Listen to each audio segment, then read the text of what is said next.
Hello and welcome to the latest episode of No Limit with Krzysztof and Luke, a Seven Investing production. It is episode 16 and it's the 25th of April as we record. I'm back in the UK still. Whereabouts in the world are you, Krzysztof? Actually, stupid question. I know where you are. I see that library. What's happening in Texas? In Texas, Luke, we have a very blustery spring so far. Lots of thunderstorms, rain, wind. I just finished teaching my class at UT, the Rhetoric of Animals, which was a thrilling experience. Which is the most exciting animal? The most exciting? Obviously, the platypus. But, the idea of the course is that humans approach everything from a human perspective. Questions like legal rights for animals, grounded on the fact that they have emotions, intelligence, consciousness. They're just different than us, and in many ways better than us, depending on, if you're in the ocean, would you rather be a human or a dolphin? Yeah. Hey, well, so long and thanks for all the fish when the Vogons come. Yeah. That's not Henry Adams. Douglas Adams. Douglas Adams, right. That's right. Yeah. But otherwise, things in Texas are a little bit rough in terms of, my own political persuasion is that people should not be allowed to have guns without any license or permit, for example. It doesn't feel very safe that anyone could just, up and get a firearm. And then, especially on the university campus setting, Has something happened where you guys are based? Let's put it this way, Texas is part of the U.S. and the U.S. is extremely polarized, and people have stopped having genuine conversations. So we're quick to anger, right. And when you're quick to anger, and on a university setting, based on academic freedom, the point of the university is to have difficult conversations. But add to that, young minds, emotional volatility, the capacity to get a gun if you feel like it, doesn't make you feel really safe, to be honest. So that's the state of affairs in Texas. Yeah, okay, I agree. A highly politically charged topic, and I'm sure we've got listeners on both sides of the aisle with this one, but I'm kind of with you. I've not been in the situation in my visits to the US where I've kind of seen people open carrying, but I can't imagine that's comfortable. Right. I mean, everything's politicized. I'm just speaking from my perspective. If my job requires me speaking truthfully, it now makes me worried that some young person might get upset and shoot me. Right. I mean, I don't know how political that is in the sense that just seems to be the case on the ground. But it's Friday reality. Yeah. Well, I suppose in not remotely similar, but I suppose the same kind of sense of dread. So we had a test in the UK on Sunday at 3 p.m. of the National Emergency Alert Service. So everybody's phone screamed with some siren at 3 p.m. and you got a test message to say, this is a test, don't take any action, but if we want you to, here's a link. So, it can't be a coincidence with what's happening in Eastern Europe right now that we're testing these capabilities. I'm not sure what useful information the government could broadcast to me if there's an inbound hypersonic nuclear missile. But, right. Otherwise, how's your country standing up, being back in the UK after some time away to Uncle Sam's land? So just from a personal perspective, I suppose, I'm missing my ski season. I made some lifetime friends there, and I'm hoping one or two are listening to the pod. But I'm glad to be home. I restarted my piano lessons this morning with a new piano instructor. So that's good fun. Into that. Been play tennis most days. That's good. I'm trying to get my tennis game back. Need to get back into the running. Had a couple of boozy nights out with friends. So it's nice just kind of being back in the zone. And I've got the motorbike trip coming up, so there's a bit of fun to look forward to. Awesome. Right on. Yeah. I'll be in your neck of the woods in July in Sicily. Oh, okay, right. Do you have an Italian link? Yeah, my wife is Italian. Well, Sicilian and yeah. We know, with an incredible new AI tool I've been playing with in the last 24 hours, I could probably find out quite a lot about your wife and really anybody else without having a great deal of information about them. Shall I tell you a little bit about PimEyes that I've just started playing with? Yeah, tell me about your newest malevolent, crazy spy tech toys. It's completely nuts. And so I'm not paying for this thing, right? Because this has crossed many ethical boundaries, actually. Mm-hmm. But it's frightening, the power of AI. And actually, if you're listening and you're interested, go Google it and go check it out. Maybe go search for yourself on PimEyes, P-I-M-E-Y-E-S, and then stand in horror. Privacy just kind of means nothing anymore. So this website, you upload 1 or 2 photos of a person essentially you want to stalk, I suppose. I have searched myself. I searched for you. I searched for a few other friends. And PimEyes will serve up, even as a free tool, it'll serve up images of that person on the internet. And my God, it's accurate. Like from a couple of low resolution pictures of myself, it dredged up all sorts of random things from the past. Thankfully, nothing that made me kind of squirm and be horrified. But and it's all stuff on the public web. Although it does apparently have like a deep search function, which I haven't played with because you've got to pay for that. But yeah, like if your face is anywhere on the internet now, it doesn't even have to be associated with your name or any information about you. You can now be tracked down. It's wild. That really is terrifying. Yeah. I'm at a loss for words how to follow up that brilliant insight. But it is the scariest thing I've actually ever played with, I think, in just the last 24 hours. The incredible power of this thing. What are your thoughts on privacy generally? So I unfortunately feel like I'm not on the paranoid side of the spectrum. So I'm on the laissez-faire spectrum, I think, just in terms of my personality. I'm a kind of gullible optimist. And that's slowly shifting.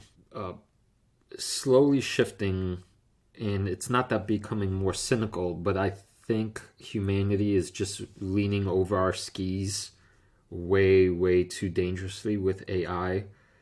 And we know there's a lot of bad actors looking to take advantage in any which way. These tools are becoming so powerful that issues like privacy are becoming more and more a genuine concern for me. And I think it's one of the ways that blockchain technology is useful, because there's ways to, actually protect your privacy and not have to trust anyone. That's, I think, one of its best use cases as we continue going forward.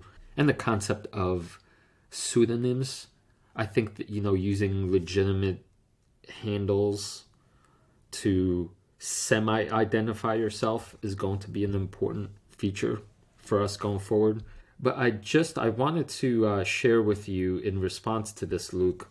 I was listening to something fascinating I just came across. There's a really fascinating human whose name is Derek Sivers. His website is sive.rs. And he was an entrepreneur who sold his business for $20 million, gave it all away to charity. He was a professional musician, a professional clown, and lives his life, as far as I could tell, truly free from ideological constraint. He seems to legitimately stop and think, how can I live the most free, authentic life that I can? It's kind of amazing listening to him. So if you go to his website, he keeps this very, very basic, almost HTML level website. And this is a guy who knows how to code on a very high level. So it's fascinating that he chooses this almost like back to the basics approach. Anyhow, this conversation I listened to is on the Tim Ferriss podcast. And they get into a conversation about this very topic, about privacy. And Sivers, in this style of saying, you ought to know what you're doing, kind of bottom up. You ought to be able to depend on yourself. That's a useful approach to life. It's better to know how to cook a meal than to always have to order fast food, for example. And he transitioned that thought to, isn't it stunning that the cloud is essentially a bunch of companies saying, trust us, we'll do everything for you. Don't worry, you can upload your photos and your contacts and your calendars and your emails. We got this. Don't even think twice.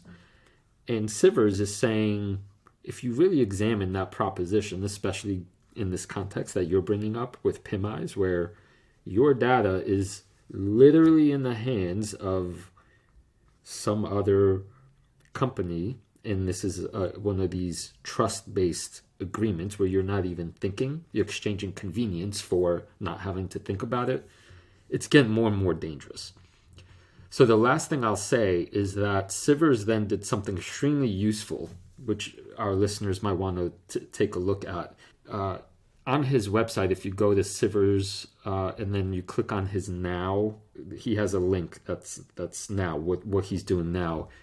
And he wrote this kind of instruction manual under tech independence, in which he takes you step by step through, I guess it's now 18 steps on how to literally set up your own server and emails and domains so that you are the one who hosts everything. And there's a little bit of tech, there's a lot of knobs here, but he's very careful in laying it all out very carefully. So check it out or not, but I thought the idea was fascinating.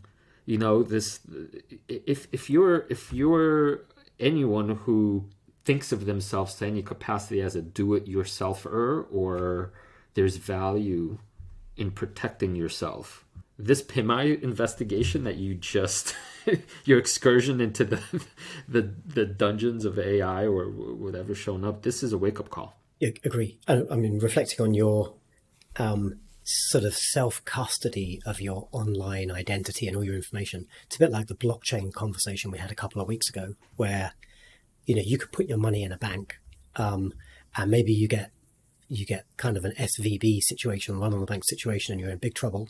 Or you could keep your money on blockchain and maybe put it on your own ledger, your own device. But if you're doing self-custody, anecdotal example, right? Let me just grab some piece of junk technology, right? I used to run my own server. Here is my NAS, right? It died about a year ago, and I had everything in the cloud anyway, but my NAS is dead. I'm now having to do data recovery to try and get some stuff off this that I have actually lost. You entrust all your information to a Google or an Apple or someone. It is safe, but you never know how else it's being used, perhaps with or without your knowledge, if you didn't read all the T's and C's. So kind of pros and cons to both. I was perhaps in the camp previously, 24 hours ago, of saying, I don't care. I'm willing to sacrifice my privacy for this incredible utility. And I use this tool. I'm like, wow, actually, I might be being a bit lackadaisical with my information there. I kind of want to think about this a little bit harder. Yeah, this, other than maybe the creep factor of being able to, like you said, take a photo of someone on the street using your iPhone incognito, bring that photo to your computer, upload it, and use this service and find out all kinds of things about this person. That is really creepy. I think the bigger, maybe the more, not that that's a small thing, but as AI begins to, I guess, infect, it might be the right word here. I really, it's almost like I want to say, naively or not, I did trust Google in this weird, whatever, just don't tell me what you're doing, but you're a big corporation, you're in the public eye, okay, just, versus knowing that now individual people are amassing enough power to pretty much do all kinds of stuff. The privacy issue becomes literally terrifying and legit. Yeah, agree. If you've got bad intent in whatever manner, right, suddenly there's some very powerful tools at your hands that previously perhaps only governments and police forces had access to. Kind of, you can do some crazy stuff. looping a little bit back to AI, right? The rise of GPTs, it won't be long, probably already, before highly targeted, like spoofing attacks can be run on individuals with, rather than just getting like a random text message saying, grandmother, like I'm overseas and I need some money to get the bus home. You could actually go kind of find out all about someone's identity, target the grandmother with a simulated voice that sounds like the person, maybe even a simulated image on a video call. Hokey example, their grandmother, but it might be, your bank or some other institution. It's going to be very much easier to con people effectively, make them believe something that isn't true, some nefarious ends. Yeah, not great, Luke. I mean, there's a lot of serious experts in AI writing that, open letter and saying this just isn't going to end well, and humans, we don't have a great track record. Let me read just 3 of these short paragraphs to what Sivers wrote, I think, just to tie this up under, the merits of doing it yourself. He writes, tech independence is about not depending on any particular company or software. The only tools you need are the common open source basics built into any Linux or BSD operating system. Free public domain tools that are not owned by anyone, have no commercial intentions, and can run on any computer. By learning a few of these basic tools, you can run your own private server on any computer forever for the rest of your life. Host your own website and email, keep your own contacts and calendars synced with your phone, back up and sync your photos, movies, and music to your own private storage. No more subscriptions needed. You can ignore all the companies offering, quote, solutions, even if they are free, because they take this self-reliance away from you. The point is to know how to do it yourself, not to have somebody do it for you. It's worth a little upfront work, like learning how to drive. So for your consideration, dear listeners, I'm toying with the idea. I mean, I guess I would set aside like probably a good 6-hour block on a Saturday to get down and dirty and follow all these steps. And I imagine there's a learning curve, but it would probably feel satisfying. Just have a good backup strategy. Mine failed. Should we talk about hardware? Slightly different topic. Get off of this doom and gloom. There's some interesting stuff coming in a domain I think you're close to, but I just saw some hot off the press news relating to batteries. Tell you a bit about this. Yeah. So I'm going to quote from an article I read a few days ago. So, actually, no, I won't start there. Let's start with kind of where we are today. So the best battery we have today is kind of lithium-ion technology, and a way of measuring the effectiveness of the kind of capacity of a battery. One way is to look at its energy density, and then the measure of that is watt hours per kilogram. It's fine if you've got like some battery in your garage powering your house, you don't really care how much it weighs. But if you've got a battery in your phone or your watch or your headphones or in your car, actually the weight of the battery, the physical weight, is quite important, because it can't be unwieldy, but you still want to get like enough power out of it to fulfill whatever purpose it has. So lithium-ion batteries today, up to about 220, 230 watt hours per kilo. And that's actually where Tesla are at today, with their 4680 cells, which are going into like their cars. So anyway, one of Tesla's suppliers, a company called CATL, I can tell you what it stands for. So they're a Chinese company, valuation is about $150 billion. And I think the article I'm reading says they are the world's largest battery manufacturer, so maybe by market cap. We're always hearing about, advances in batteries coming in a few years, coming in 5 years, 10 years time. Well, these guys have actually made a material step forward with something they're calling a condensed battery, and they're going into mass production this year. So they've actually got this nailed, and they're about to scale out a significant rate.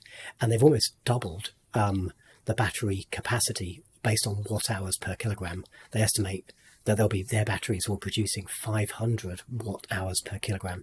It's really interesting.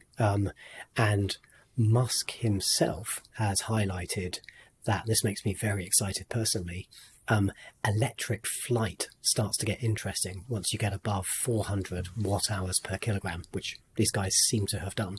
So we might see, as they get to full-scale production, we might finally see flying cars. We might see electric long-haul jets, perhaps, certainly domestic flights. We might see electric cargo ships. I think this is really quite exciting stuff. Slightly more mundane, perhaps, but your next iteration of your iPhone at some point probably going to have double the battery life for the same kind of thinness and weight. I think it's pretty exciting. It is exciting, Luke. Let me talk about Tesla a little bit, because it's to segue into the topic for today, which is the big ideas from ARC and electric vehicles. I've shifted thinking of Tesla as a car maker, and now I think they are a battery maker, and they put wheels on batteries. And I think that entire industry is fundamentally driven by battery chemistry and engineering. So this is a huge advance, like you were saying, across the board. So my bias is that, I guess because I've been studying and interested in Tesla now for, it's close to 10 years, because I was one of the really early adopters in terms of following the story. But especially in the last, say, 5 years. I bought one of the original Model 3s, 2018. I stood in line to, reserve my car. So I'm very biased. I've been thinking, in this mindset, I guess as many early adopters are. And it just always seemed to me obvious that electric vehicles are going to be the future.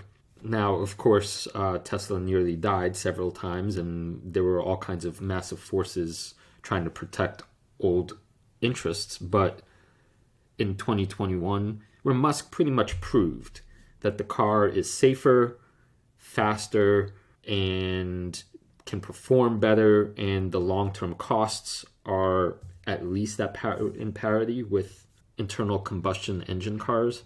Scientifically, it wasn't a subjective, which color brand do you like better? It's like the car's just better. After that was proven, it became weird for me to think somebody would deliberately choose an ICE car, a gas car, over an electric vehicle car if, in fact, they got the appropriate tax credits and the parity worked out on paper. Like, why would you do that? ARC's claim is that electric vehicles are taking over the world, and that they will grow at a 50% CAGR out onto 2030. So for the next 7 years. And like you were saying, all of this gets sped up by battery advances like the one you were talking about, where the range is now longer and more kinds of vehicles become available. And then you start messing with different kinds of autonomous vehicles that are not just cars, but, food delivery systems and flying drones and Amazon delivering things via the sky and making railroads obsolete, for example. The moment, Tesla makes the Semi. Pepsi, I believe, has taken delivery of a bunch of Tesla Semis. We know that highway driving is pretty straightforward in terms of, complex maneuvering. The full autonomous, system on our Teslas. Do you have the FSD? I do, but it's a gimmick in the UK. It's nowhere near as good. Oh, you don't have the fully unlocked version? Oh, no, I do. It's just regulations forbid it from doing anything that has utility. Yeah. Oh, I see. Okay. Well, yeah, I'm not saying anything that's unknown, but I've been playing around with the real thing here in Austin, and yeah, it legitimately works in complex situations. So highway driving at this point is really not a big thing. So yeah, what's stopping entire industries from moving away from old diesel cars driven by a human to fully autonomous electric trucks or systems that increase safety and cost and all that? I'm having a hard time even coming up with anything resembling a bear case. So, if we get into ARC specifically, feel free to argue this position. I think they've embarrassed themselves with their latest financial model for Tesla's valuation. I haven't looked at it in detail. I've just seen the headlines, to be honest. Like, as ever, I find myself drawn to their thesis and their idea and their sort of view of the future, but just finding their actual financial models laughable in terms of how optimistic they are over such a short period. Triple their time frame. I could kind of buy it, I think. Yeah, I agree. I think especially in today's new AI age, predictions any further out than, I don't know, 6 months? Right. Right? Like, how can we possibly know? I guess the takeaway from their highly optimistic price per share model is, I guess the signal there to me is they're saying it's just incontrovertible that a company like Tesla will become a world leader in this space, and the world is going in this direction unequivocally, and there's no stopping it anymore. What the details will end up being based on gross margins and in all the discussions about all that. Yeah, I think I would not bet anything based on that piece of their research. Yeah.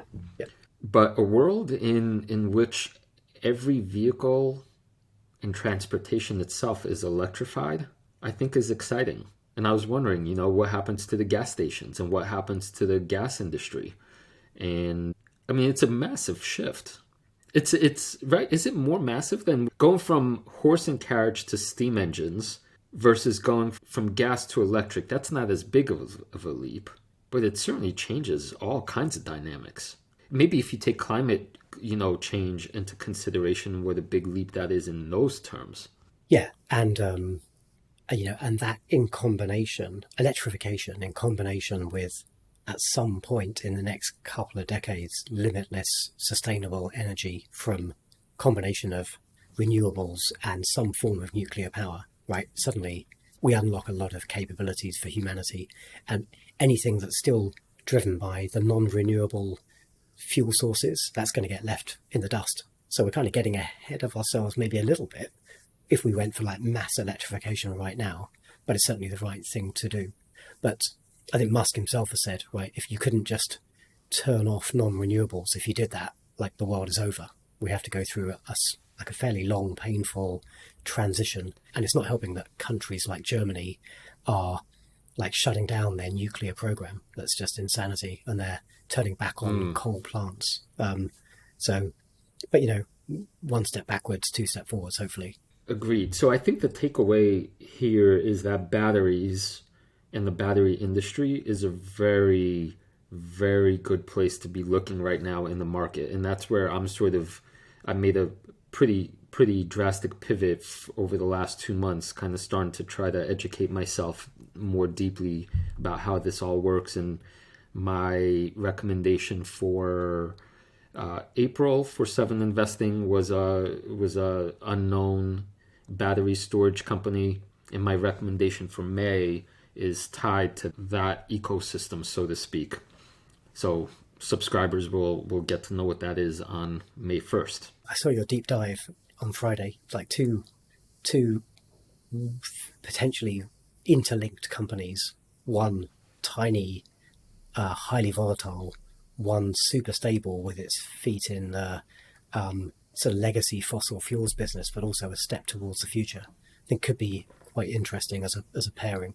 Yeah, and the thing about that, Luke, is it's interesting because this recommendation that's coming in May is kind of emblematic of a bunch of companies that their base is oil and gas and the energy from the way we've gotten energy for the last 200 years, but now they're pivoting toward renewables and everything to become more environmentally friendly and using chemistry for the benefit of the environment. And anytime you see old dinosaurs, so to speak, this is a 40-year-old company, actively shifting where they're investing their money and that it's renewable and tied to energy, that's like this battery company you were talking about. Like, all this innovation is happening, and it might, I don't know, I'm becoming more and more optimistic that we really might solve the climate change problem, even though we were extremely slow to get going on it. Let's hope so, because we're all dead if we don't. One of the countless ways in which we could kill ourselves. Yeah. Amen and hallelujah. So I have one more topic that's a little bit tied into what we were just talking about. And it's kind of a half-brained riff on this feeling I had when I was going through the ARC deck about electric vehicles and how they're going to take over the world, tied in with the recent earnings from Tesla, in which Elon and company, in no uncertain terms, basically said, we're willing to sell cars now at cost, so forget profit margins, in order to get volume, because once people have our cars, later on, we're going to have massive, massive margins with full autonomous driving.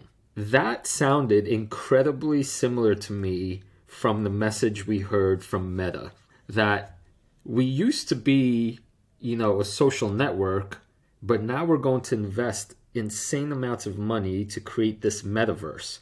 And when investors heard that, we know what happened. The stock tanked. They've since cleaned up their act in terms of, operating efficiencies.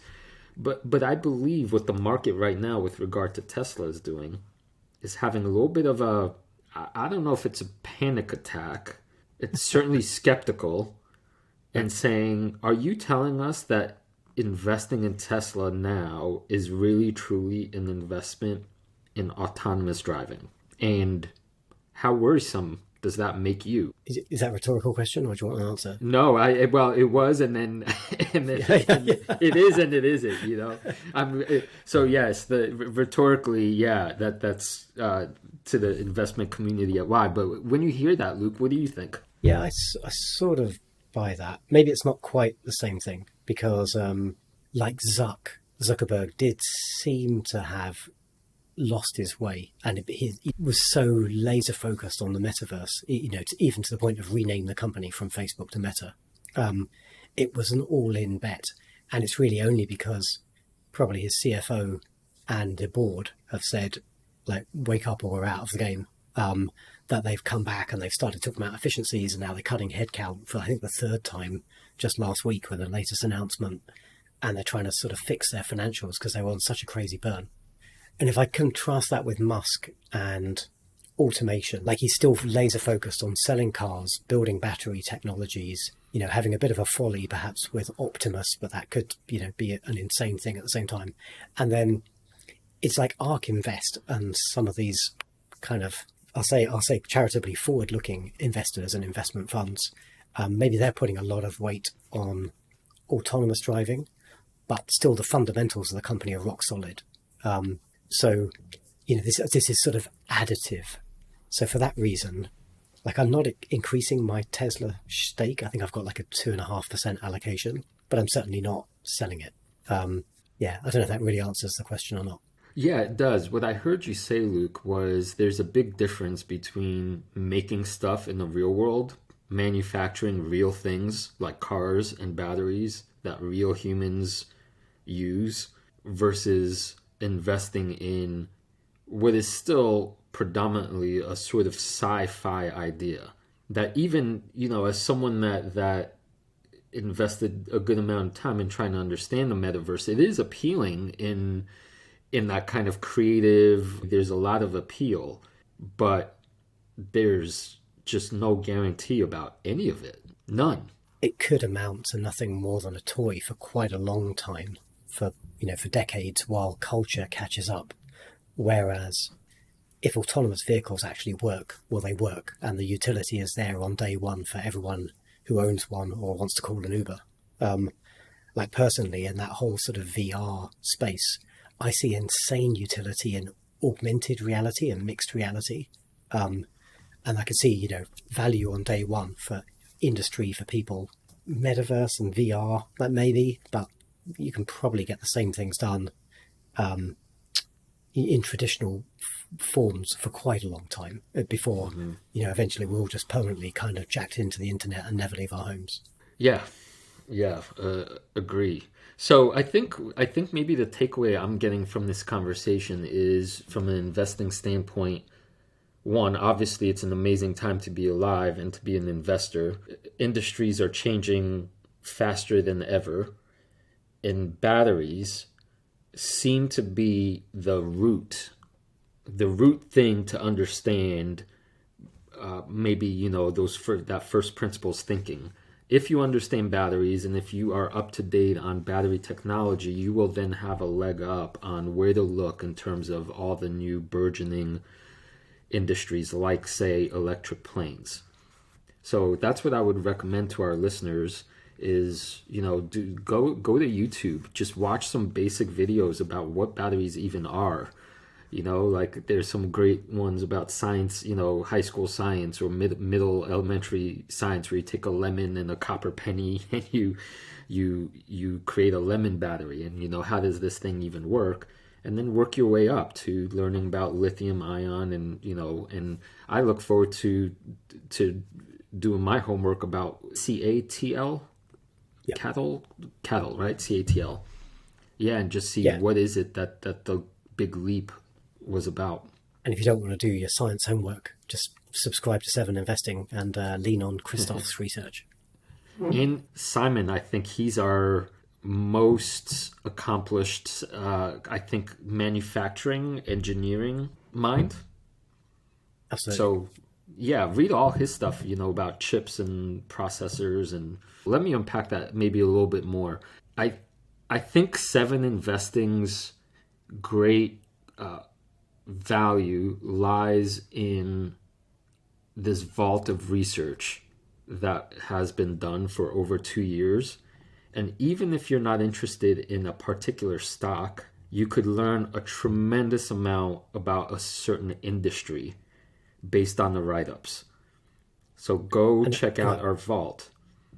And let me just sort of extend that a little bit, because actually, if you sign up, there's 7 of us in the team. We've got way over 100 years of investing experience between us. Certainly when I've joined, you've got just over a year of my writing, but that's all built on the foundation of kind of looking at this space for 20 years myself. So, you've got 7 advisors, each with their own interests and passions, and in some cases, deep knowledge of particular industries. Go check us out. Yep. No reason not to place learning at the very tippity top of your to-do list if you want to become a successful investor. You just have to understand the fundamentals. I gave some of the DD away yesterday. I had lunch with an old buddy.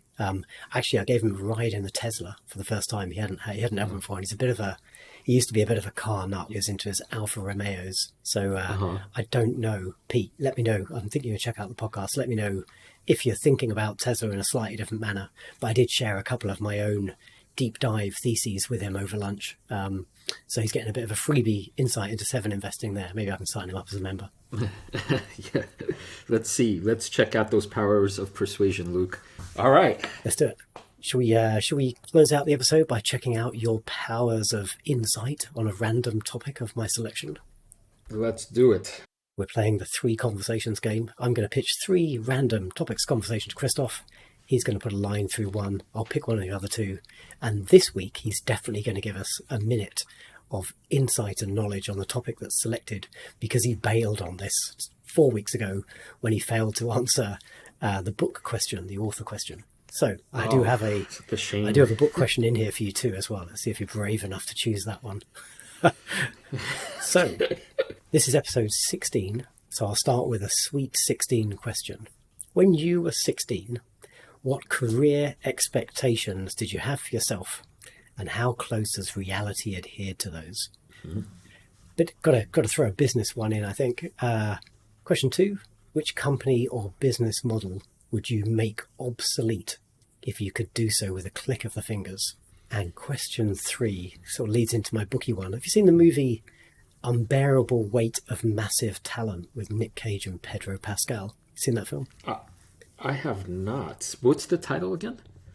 The Unbearable Weight of Massive Talent. Anyway, it's funnier than I expected. It's Nick Cage playing himself, visiting his greatest fan at his home, and kind of hijinks ensue.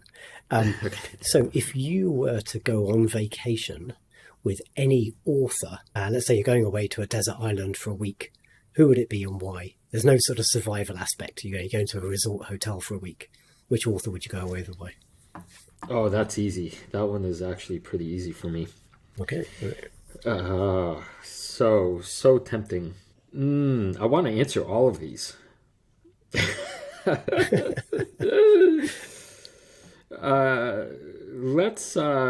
Let's cross out the company business model to make extinct. Okay, all right. Although, can I give the answer in 1 second? Yeah, sure. Yeah. It would be the fast food industry that uses animal factory farming. Yeah, that has to go. Okay, I buy that. Well, I do like a tasty burger from time to time, but yeah, we're trying to be nice vegans here many of the days of the week. Okay, I've got to choose one of the other two. I'm gonna ask you to answer the career expectations at 16, but the reason why is like hilariously, I remember having a very clear thought, sat in McDonald's as a 9-year-old or something with my grandmother and saying to her, oh, I wish I could work in McDonald's so I knew how they made like the burger special sauce. So that was my career aspiration. Wow. What was young Krzysztof? What did he aspire to be? When I was 16, I was madly in love with biology, and that had in part to do with the fact that my track coach and my cross-country coach was my hero, and my life was about running, and he was also a fantastic biology teacher. So I was mesmerized by biology, and when I entered university, I was pre-med. So there was no doubt that the medical profession would be where I was going. So this is fast forward just a few years, but I'm 18, 19 and still on that path, and I'm doing all the science, and it's fine. I'm doing well because I'm smart enough to kind of, by sure exertion of will, I'll eventually understand the thing. I talked to a bunch of doctors. I worked for a doctor over the summer, and they felt so trapped by the insurance industry, and they felt like they were laborers rather than artists. And many of them tried to dissuade me from going into the profession. That was back in 2001. I don't know how much worse or better things have gotten, but in terms of, this feeling of freedom, or you're responsible to the debt you have in medical school, therefore you have to see a bunch of patients very, very quickly. You have pharmaceutical alliances that are pushing things on you, and I thought there was beauty in this idealistic notion of healing and the way life works on that most innocent view of biology. Isn't this wonderful? Photosynthesis and the Krebs cycle. And then the realities of the industry made me think, do I want to give up my 20s, be tortured in the process during residency, come out with a whole bunch of debt, only to be told what I can and can't do? That was the bleak picture, which then said, okay, not for me. Okay, so that's good. Like a very deliberate pivot as opposed to an accidental one. Yeah, and I wonder if there are any doctors listening to our pod, if they have any, either confirmations about any of the horror, difficulties that I just talked about, or whether being a physician and in this industry has been really fulfilling and nothing like I described. I'd love to hear from any of that's if that's the case. If it counts for anything, you strike me as someone who'd have a fabulous bedside manner. So maybe the profession has lost something. That's so sweet. I'm blushing. Go forth and heal the minds of Texan youth instead. That's an equally laudable endeavor. It's not bad. Not a bad gig. Awesome. All right, Luke. So until next time. Thank you, sir. I shall speak to you soon. If you've enjoyed episode 16, maybe give us a subscribe. Go check out some of our other 7 investing content, and maybe share the episode with a friend. Thanks all.